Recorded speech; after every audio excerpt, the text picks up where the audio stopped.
Hello, we got some breaking news. I mentioned, of course, that SBF is going to jail in my last video, but I also mentioned that Gary Gensler might be caught up in it. And if Gary Gensler is caught up in it, because rumor is he was helping SBF get around the regulations, so FTX would have an edge. If that's true, then Gary Gensler might actually be going to jail as well, or at least be disgraced from his position, which would be most excellent for us crypto investors, because if we get rid of Gary Gensler and he's disgraced from his position, then all those lawsuits might just go away. Judges may not be as affected by other people as that stuff, but they are human. And if they see that the head is corrupt, then these lawsuits might not have much standing, and Gensler might have too many of his own legal problems to actually care too much about the cryptoverse. So SBF going to jail might be a big, big boon to all of us crypto investors out there. So yeah, huge, huge news of the day for crypto. Very good for the entire industry. It might actually just restore confidence in the industry as a whole. But more interesting news is that Zuck versus Musk is happening. And we're not talking about a debate. We're not talking about just some kind of game show. We're talking about Mortal Kombat. That's right, there's going to be a fight. And it's going to be streamed on X, formerly known as Twitter, and Meta, formerly known as Facebook. They both did rebrands. I think that both the rebrands were stupid. But either ways, this should be very, very entertaining. I personally think Zuck should actually win. Even though Elon Musk has several inches and like 50 pounds on him, Zuck has been training in the art of jiu-jitsu for a long time. And someone who is trained always has the edge against someone who is untrained. Yes, size does actually matter, especially in fighting. That's why the UFC has weight classes. But, if you're out of shape, overweight, and not trained at all versus a ninja master, the ninja master is going to win. Obviously, Zuck is not a ninja master, so there's still going to be a fight going on. I think the longer they drag this out, the more it favors Musk. He has time to actually get in shape and train. And if he's trained, he has a decisively large advantage on Mark Zuckerberg, because I think he's got like 40, 50 pounds on him, so all he has to do is sit on him. But humans are pretty slippery when it comes to that stuff, and it actually might be very, very hard for Zuck to for Musk to actually pin down Zuckerberg. Zuckerberg has been fighting in the jiu-jitsu circuits for quite a long period of time. That's right. And, several years of jiu-jitsu training. Probably he's got one of those highly trained coaches that could definitely help him in this fight. Now, obviously, they're doing this for popularity. It's not exactly going to be Mortal Kombat, and it's not going to be managed by UFC. It'll all be live streamed by X and by Twitter. Everything is going to be managed, and they're just prepping for the fight of a lifetime. Maybe for Musk, the only real fight in his adult life ever, because he is rich, and those guys generally do not scrap on their own. But Musk versus Zuck, pay-per-view. Actually, it's probably going to be free on Twitter and Facebook, and I think we're all going to watch it. Maybe we'll give the minute-by-minute updates or something like that, but I think it's going to be an exciting match. And you know what? It's great. It's a great distraction for those of us that are looking for some excitement. Will Dogecoin go up if Musk wins?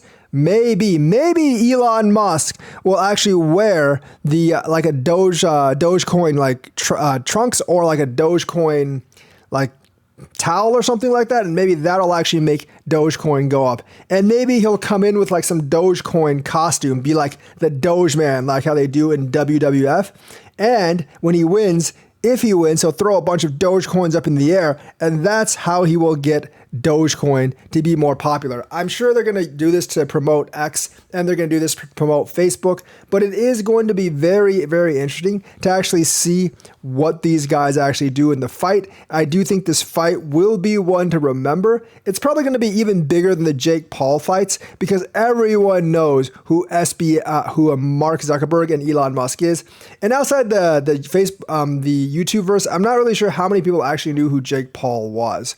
I only knew that because I was a creator, but if I wasn't, I probably don't know who he is. But everyone knows who Elon Musk and Mark Zuckerberg is. The proceeds are going to charity, which is pretty cool. So I'm all about this fight. I want to see other fights like this, like Gary Gensler versus Michael Saylor, or Gary Gensler versus Brad Garlinghouse, or Joe Biden versus Donald Trump, Vladimir Putin versus Volodymyr Zelensky. I want one of those fights, and I think that would attract large audiences too. Hey, if you can't resolve your conflicts peacefully, instead of making your people suffer, fight it out in the ring like men. Winner take all. So I hope this is a good example going forward of how these leaders should resolve conflicts. I actually don't know what kind of beef that Zuckerberg and Musk actually had. I don't really care, but this fight will actually be really, really interesting.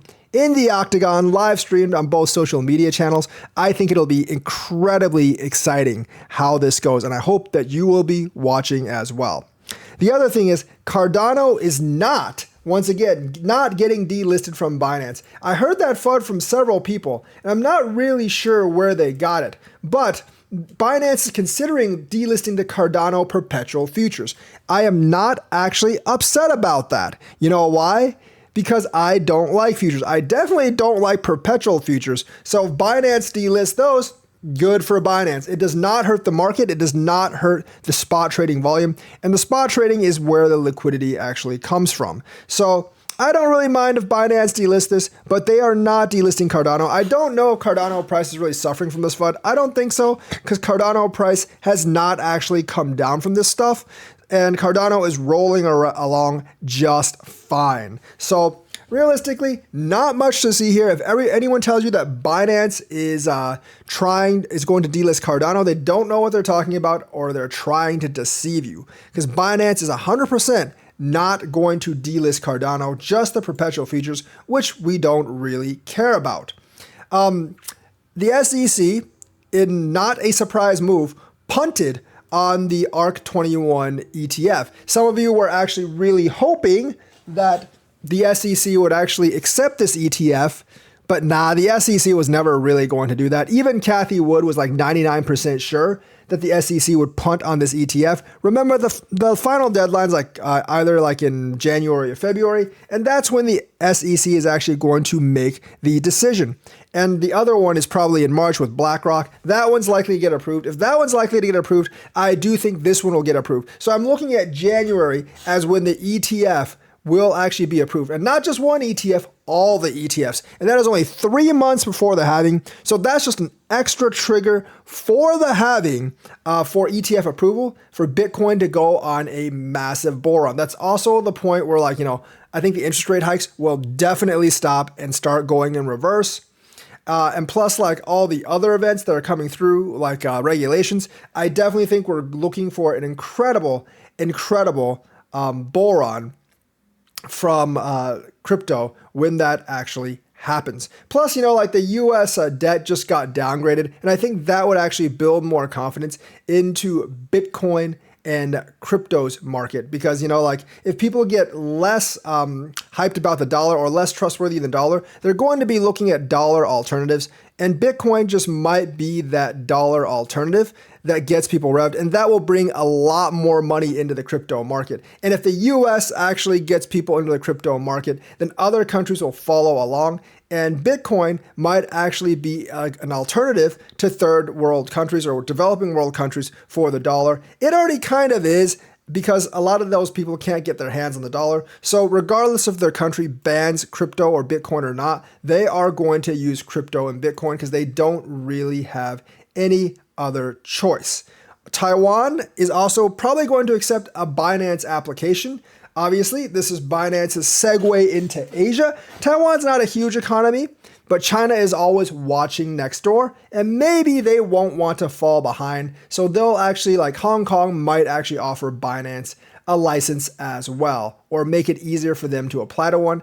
Everyone besides the US is fighting for crypto money and crypto innovation, and the United States, I think, eventually is going to have to take a cue, and it'll be wonderful when the United States does, because that's where so much money is. And I don't think it'll be too long before the United States takes its cue, because there's so many senators and congressmen on both sides of the aisle that are getting to be very, very pro crypto.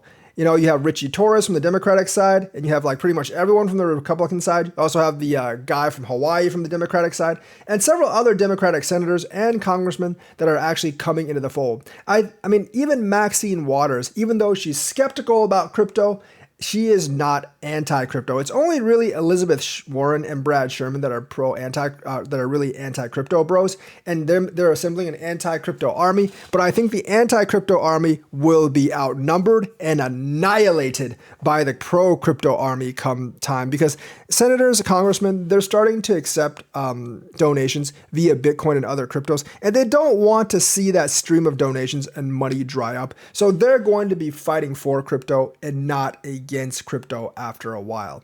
So that's what I have to say for today. Like and subscribe. Hit that bell notifications button. Let's hope that Sam Bankman-Fried gets the same sentence as Bernie Madoff, because he probably cost people even more money. And let's hope that he spills the beans on Gary Gensler while he's at it. So that's the news for today. Let me know what you think. Like and subscribe. Hit that bell notifications button. Thank you and have a nice day.